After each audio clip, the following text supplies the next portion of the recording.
अस्सलाम वालेकुम दोस्तों। पाकिस्तान क्रिकेट बोर्ड के सरबराह मोहसिन नकवी से पाकिस्तान के तकरीबन 20 से 25 क्रिकेटर्स, 2 दर्जन के करीब साबिक क्रिकेटर्स ने गुज़श्ता रोज़ लाहौर के पीसी होटल में मुलाकात की और इस मुलाकात में पाकिस्तान क्रिकेट को बहरान से कैसे निकाला जाए इसके ऊपर गुफ्तगू हुई है। बाकी जितने भी क्रिकेटर्स थे जो कि मोहसिन नकवी को मशवरे देने के लिए आए थे, उनकी ओपिनियन मुझे नहीं पसंद आई। मैं आपको अपना ज़ाती तज्जिया बता रहा हूँ, लेकिन 2 क्रिकेटर्स की गुफ्तगू जो है उसके ऊपर मैं बात लाजमी करना चाहूँगा।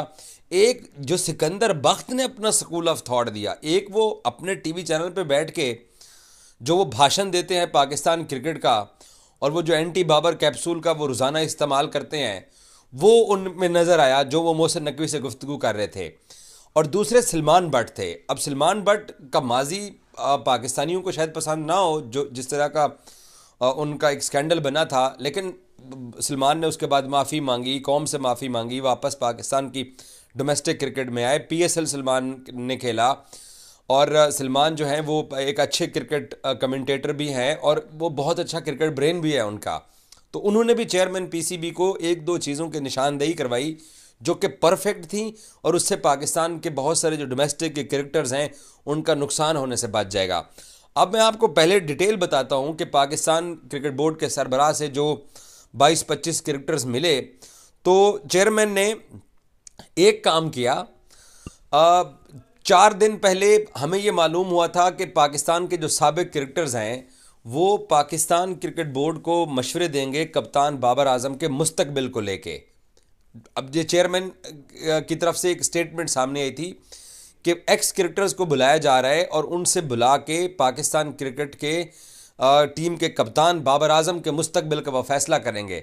लेकिन साथ चेयरमैन ने यह भी बोला कि वो जो टीवी पे बैठ के अपनी रोजी रोटी या दुकान चला रहे हैं, उन क्रिकेटर से पाकिस्तान के कप्तान को या पाकिस्तान क्रिकेट टीम को बदलने के मशवरे नहीं लिए जाएंगे। उन्होंने बोला था कि वो खसूसी तौर के ऊपर उन एक्स क्रिकेटर्स से पाकिस्तान के कप्तान बाबर आजम और टीम के ऊपर ओपिनियन लेंगे जो कमेंट्री करते हैं, जो आज़ाद ओपिनियन रखते हैं, या जिनके लिए टीवी की व्यूवरशिप मजबूरी नहीं है।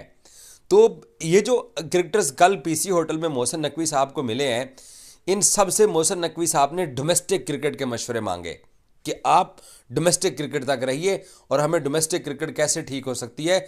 जो क्रिकेटर्स अवेलेबल थे उन्होंने सब ने डोमेस्टिक पे जो है वो मशवरे दिए।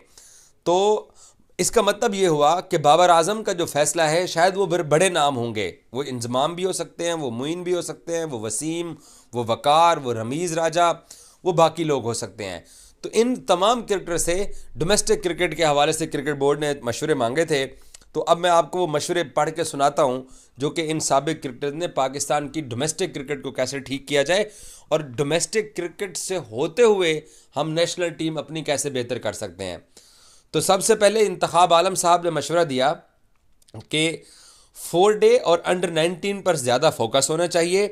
उन्होंने साथ ये भी कहा कि डिपार्टमेंटल क्रिकेट को ज़्यादा से ज़्यादा फैलाना चाहिए ताकि उससे क्रिकेटर्स को रोज़गार भी मिले और वो रोज़गार मिलने की बुनियाद के ऊपर जहनी टेंशन से फ्री होके अपने क्रिकेट पर तवज्जो दे सकें।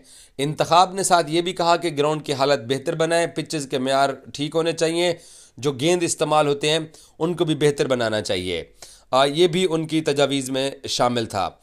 साबिक क्रिकेटर हारून रशीद जो कि पाकिस्तानी टीम के कई मरतबा कोच भी रहे, कई मरतबा मैनेजर भी रहे, अभी रिसेंट पास में वो पाकिस्तान क्रिकेट टीम के चीफ सेलेक्टर भी रहे, तो उनका ये कहना था कि 4-5 दिन के कोर्सेज करवाए जाएं उन, और क्रिकेटर्स को जो कोचिंग कोर्स है उनको वो उनके कोचिंग कोर्सेज को बेहतर किया जाए और उनके ऐसे लोग आने चाहिए जो कि कोचेस होने चाहिए और जो पढ़े लिखे होने चाहिए। तो जब उन्होंने पढ़े लिखे कोचेस की बात हारून रशीद ने की, तो उसके ऊपर साबिक क्रिकेटर अब्दुल रऊफ़ जो कि फास्ट बॉलर हैं, उन्होंने जवाब दिया कि हमने एमफिल किया हुआ है। और ये बात सच है कि रऊफ़ जो है उसने पंजाब यूनिवर्सिटी से एमफिल किया हुआ है। तो रऊफ़ कहते हैं कि हमने एमफिल किया हुआ है, पीएचडी की डिग्री कर रखी है, गलत बयानी ना की जाए, पढ़े लिखे बंदे मौजूद हैं, पीसीबी बस ढूंढने वाला बने। ये रऊफ़ ने जवाब दिया वहाँ पर हारून रशीद की गुफ्तगू के बाद। साबिक लेफ्ट आर्म बैट्समैन आसिम कमाल ने कहा कि शुरू से अंडर 16 क्रिकेटर्स को कोचिंग कोर्सेज करवाने चाहिए अंडर 16 क्रिकेटर्स को कोचिंग कोर्स करवाने चाहिए। आसिम भाई क्या हो गया आपको? अंडर 16 क्रिकेट पे तवज्जो अगर दिलाने वाली आप बात करते तो समझ जाती। वो कहते हैं जी उसके ऊपर तवज्जो देनी चाहिए। और साथ ये भी उन्होंने कहा कि सर ये एजेंडा है कि किसी जिसने ज़्यादा क्रिकेट खेली है तो उसको कोचिंग नहीं आती है। अच्छा, यासिर हमीद कहते हैं कि सर ये एक एजेंडा चलता है कि जिसने ज़्यादा क्रिकेट खेली हो उसे कोचिंग नहीं आती है, ये एक मिथ बन चुकी है, इसको तोड़ें। उसने मोहसिन नकवी से ये गुफ्तगू की है। तो यासिर हमीद कहते हैं कि सर ये एक पाकिस्तान के अंदर मिथ और एजेंडा बन चुका है कि जिन क्रिकेटर्स ने ज़्यादा क्रिकेट खेली होती है वो अच्छे कोचेज़ नहीं होते हैं, इस मिथ को तोड़ा जाए। सलमान बट और सादिक मोहम्मद ने पाकिस्तान के T20 वर्ल्ड कप के जो कारकर्दगी थी उसके ऊपर तशवीश का इजहार किया। और सादिक मोहम्मद कहते हैं कि जी वर्ल्ड कप में पाकिस्तान टीम के मिडल ऑर्डर में सब टुल्ले मार रहे थे, टीम में 2 से 3 बैटर्स के अलावा सब टुल्ले लगा रहे थे। और उन्होंने साथ ये भी कहा कि जो है वो पाकिस्तान ने जो टीम सेलेक्ट की थी वो अच्छी नहीं थी। अब आ जाते हैं पाकिस्तान के एक नंबर क्रिकेटर सिकंदर बख्त साहब की गुफ्तगू के ऊपर। वो फरमाते हैं कि फ़र्स्ट क्लास के बग़ैर क्रिकेट खिला देते हैं, कौमी टीम में ऐसे प्लेयर्स को ले आते हैं जिन्होंने फ़र्स्ट क्लास क्रिकेट नहीं खेली होती और कोई मैकेनिज़्म सेटअप नहीं है, ये सिकंदर बख्त ने कहा। सिकंदर बख्त साहब, मैंने ट्वीट भी किया इसके ऊपर, सिकंदर बख्त साहब पता नहीं भूल गए हैं या शायद उनको याद नहीं रहा कि जो डोमेस्टिक क्रिकेट की बात हम करते हैं T20 फॉर्मेट की, अभी रिसेंट जो वर्ल्ड कप पाकिस्तान ने खेला है ये T20 फॉर्मेट का वर्ल्ड कप था। और इस T20 वर्ल्ड कप के फॉर्मेट के लिए आपने T20 की परफॉर्मेंस की बुनियाद के ऊपर ही प्लेयर्स को सिलेक्ट करना होता है। कैद आज़म ट्रॉफी के अंदर फिर कामरान गुलाम ने स्कोर किया हुआ है, वहाँ पर उमर अमीन के 9 सेंचुरियाँ हैं और 2900 रन हैं। फिर उमर अमीन को क्या इस वर्ल्ड कप के लिए पाकिस्तान सेलेक्ट करता? सिकंदर बख्त साहब क्योंकि वो पता नहीं क्या बात करते हैं, किस तरीके से वो सोचते हैं, वो बेहतर बता सकते हैं। लेकिन ये जो डोमेस्टिक क्रिकेट है, इस डोमेस्टिक क्रिकेट का पाकिस्तान का सबसे बड़ा इवेंट कौन सा है? क्या पाकिस्तान सुपर लीग है ना, लाखों डॉलर्स का आपका ये प्रोजेक्ट है और ये आपका प्राइम डोमेस्टिक टूर्नामेंट है पाकिस्तान सुपर लीग। तो पाकिस्तान सुपर लीग के टॉप परफॉर्मर ही पाकिस्तानी टीम में जाएंगे। ये अलग बात है कि सिलेक्शन कमेटी ने उसामा मीर को चांस नहीं दिया, उसामा डिजर्व करता था लेकिन उसको चांस नहीं दिया गया है। तो सिकंदर बख्त साहब अब पता नहीं 4 रोज़ा क्रिकेट कैद आज़म ट्रॉफी के टॉप परफॉर्मर को पाकिस्तान की T20 टीम में खिलाना चाहते हैं, तो ये उनकी सोच है। मुझे उनकी इस लॉजिक और मिथ की समझ नहीं आ सकी है।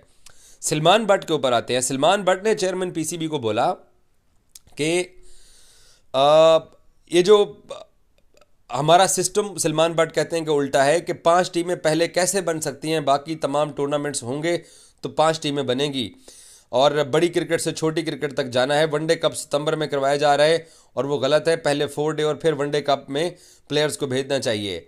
तो हुआ ये है कि पाकिस्तान क्रिकेट बोर्ड के अंदर आजकल जो कुछ साइंसदान हैं, अब हर चीज़ चेयरमैन के हाथ में तो नहीं है, तो जो कुछ लोगों के हाथ में जो डोमेस्टिक का स्ट्रक्चर है, उन्होंने क्या किया, उन्होंने पाकिस्तान का जो पेटेंगुलर कप है उसकी परफॉर्मेंस के साथ डोमेस्टिक सेंट्रल कॉन्ट्रैक्ट को जोड़ दिया है कि जो प्लेयर पेटेंगुलर के अंदर सेलेक्ट होंगे या पेटेंगुलर के अंदर परफॉर्म करेंगे, पेटेंगुलर वनडे कप का नाम है, पाकिस्तान की 5 टीमें बनती हैं, पाकिस्तान के 5 सूबों की, या 4 सूबे होते हैं, तो एक उसके अंदर फेडरल की टीम बनती है जिसमें कश्मीर और इस्लामाबाद टेरिटरी के प्लेयर्स शामिल होते हैं। तो उस पेटेंगुलर कप के लिए पाकिस्तान क्रिकेट बोर्ड के साइंसदानों ने ये हिकमत अमली इख्तियार की कि उसमें जो परफॉर्मर होंगे उनको डोमेस्टिक की हम जो है वो सेंट्रल कॉन्ट्रैक्ट देंगे। अरे भाई क्यों? आप 5 टीमों, आप वो इमरान खान ने जो 6 टीमें बनाई थी पाकिस्तान के डोमेस्टिक सिस्टम की, उसके ऊपर तो आधा पाकिस्तान तनकीद करता था कि जनाब ये गलत सिस्टम बन गया है। तो अब क्या आप पेटेंगुलर के परफॉर्मर को या पेटेंगुलर के अंदर सेलेक्ट होने वालों को अगर आप सेंट्रल कॉन्ट्रैक्ट डोमेस्टिक का देंगे तो बाकी 250-300 प्लेयर कहाँ जाएगा? जो पेटेंगुलर के लिए सेलेक्ट भी नहीं हो सकेगा, जो नीचे भी आके परफॉर्म नहीं कर सकेगा।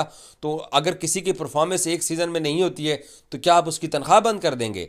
तो सलमान बट ने ये बड़ी दानिशमंदी के साथ चेयरमैन PCB को ये सारी चीज़ समझाई जो उनको समझ आई, और उन्होंने कहा कि हम इसको रिव्यू करेंगे। और नदीम खान को टास्क दिया गया है कि आप प्लेयर्स की रोज़ी रोटी वाला मसला जो है ना वो उसको ख़राब ना होने दें।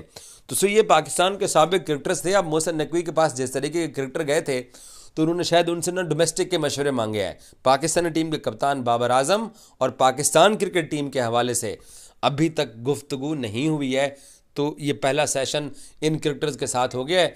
अब देखते हैं कि यूनिस यहाँ से वापस जाएंगे, यूनिस के अलावा मिसबा यहाँ से वापस जाएंगे, इंग्लैंड में आए हुए हैं, फिर वसीम हैं, वकार हैं, रमीज़ हैं, इंजमाम हैं, राशिद हैं। तो वो कुछ बड़े नाम पेंडिंग पड़े हुए हैं जिन्होंने पाकिस्तान क्रिकेट बोर्ड के सरबराह को अभी मिलना है। Thank you so much.